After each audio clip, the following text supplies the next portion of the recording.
ధనుసు రాశి వారికి ఈ వారం చాలా అనుకూలంగా ఉంది. వీరికి అర్ధాష్టమి నడుస్తుంది. ఆయన జన్మరాశి అయిన గురువు సప్తమంలోనూ ఉన్నారు. గురు వీక్షణ చూస్తున్నారు.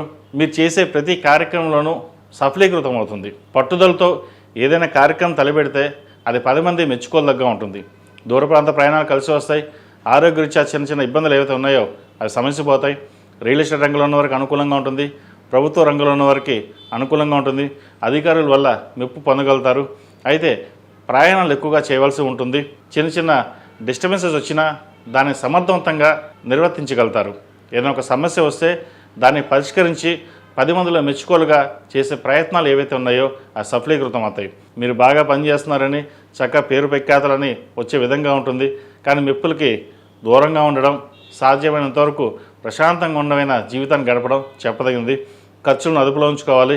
అధికంగా ధన వ్యయం ఉండే అవకాశం గోచరిస్తోంది. కొన్ని శుభకార్యాలు నిర్వర్తిస్తారు. పంచమాధిపతి వ్యయాధిపతిని కుజుడు తృతీయంలో ఉన్నారు. సంతానం సంబంధించిన విషయ వ్యవహారాలు కొంత ఇబ్బంది పెడతాయని అనిపిస్తుంది. కానీ ఎటువంటి ఇబ్బంది ఉండదు. సంతానం బాగుంటుంది. సంతాన విద్యా విషయాలలో కూడా మంచి పురోగతి కనిపిస్తుంది.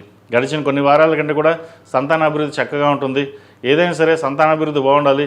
మనం చేసే కష్టం ఏదైతే ఉందో అది వారి కోసమైనా ఆలోచించడం ముందుకు వెళ్తారు. వివాహ సంబంధించిన విషయాలు మంచి సంబంధం కుదురుతుంది. సంతానం కోసం ప్రయత్నం చేసిన వారికి చక్కగా సంతానం శుభవార్తను వినగలుగుతారు. అదేవిధంగా భూమి కానీ ఫ్లాట్ కానీ కొనుగోలు చేస్తారు. రియల్ ఎస్టేట్ రంగంలో ఉన్న వారికి, వైద్యులు ఉన్న వారికి, విదేశీ ప్రయాణం చేస్తాం అనుకునే వారికి కాలం అనుకూలంగా ఉంది. వీసా సంబంధించిన విషయవహారాలు సానుకూలపడుతుంది. విదేశీ ప్రయాణాలు చేయగలుగుతారు. అదేవిధంగా రాజకీయ రంగంలో ఉన్న వారికి, వైద్యులు ఉన్న వారికి, కాస్మెటిక్స్, బ్యూటిషియన్స్ ఈ రంగాల వారికి కాలం అనుకూలంగా ఉంది. మనం ఊహించిన పదవి చేతికి వచ్చే అవకాశాలు గోచరిస్తోంది. ఈ రాశిలో జన్మించిన విద్యార్థులకు కాలం చక్కగా ఉంది. పరీక్షా సమయం. ప్రతిరోజు దక్షిణామూర్తి స్తోత్రం పఠించి ముందుకు వెళ్ళండి. మంచి ఫలితాలు ఉంటాయి. అదేవిధంగా వైద్యులు ఉన్న వారికి, సాఫ్ట్వేర్ రంగంలో ఉన్న వారికి, అడ్మినిస్ట్రేషన్ రంగంలో ఉన్న వారికి, ఎవరైతే ఉద్యోగ ప్రయత్నాలు చేస్తున్నారో వారికి కలిసి వస్తుంది. గడిచిన వారాల కంటే కూడా ఉద్యోగ ప్రయత్నాలు ఏమి రావడం లేదు, ముందుకు వెళ్ళడం లేదు అనే భావం లేకుండా మీ ప్రయత్నం మీరు చేయండి. అవకాశాలు అవే కలిసి వస్తాయి. ఈ రాశిలో జన్మించిన స్త్రీలకు వృత్తి ఉద్యోగాల పరంగా చాలా అనుకూలంగా ఉంటుంది. వ్యాపార అభివృద్ధి గడిచిన వారాల కంటే ఈ వారం చాలా అనుకూలంగా ఉంది. వీళ్ళకి అర్ధాష్టమి నడుస్తుంది.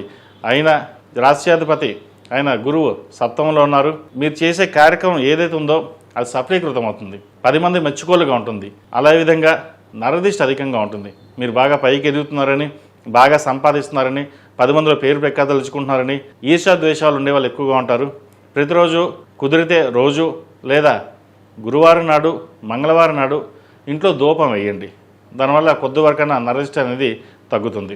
ఈ రాశిలో మించిన వారు ప్రతిరోజు ప్రతినిత్యం ఓం నమః శివాయతో దీపారాధన చేయడం, ప్రతిరోజు సుందరకాండ పారాయణం కానీ, హనుమాన్ చాలీస కానీ వినండి. మంచి ఫలితాలు ఉంటాయి. ఈ రాశిలో జన్మించిన వారికి కలిసి వచ్చే సంఖ్య 1, కలిసి వచ్చే రంగు తెలుపు. ఏదైనా పని మీద బయటికి వెళ్ళేటప్పుడు గురువారం కానీ శుక్రవారం వెళ్ళండి. మంచి ఫలితాలు సంప్రాప్తిస్తాయి. ఈ పూజస్టోర్.in పసుపు కుంకుమ నుంచి దేవతా విగ్రహాల దాకా అన్ని రకాల పూజలు, వ్రతాలు, గృహప్రవేశం, హోమాది శుభకార్యాలకు కావాల్సిన పూజా సామాగ్రి అంతా ఒక్కొక్క క్లిక్ తోనే మీ ఇంటి వద్దనే పొందండి. ఈ పూజస్టోర్.in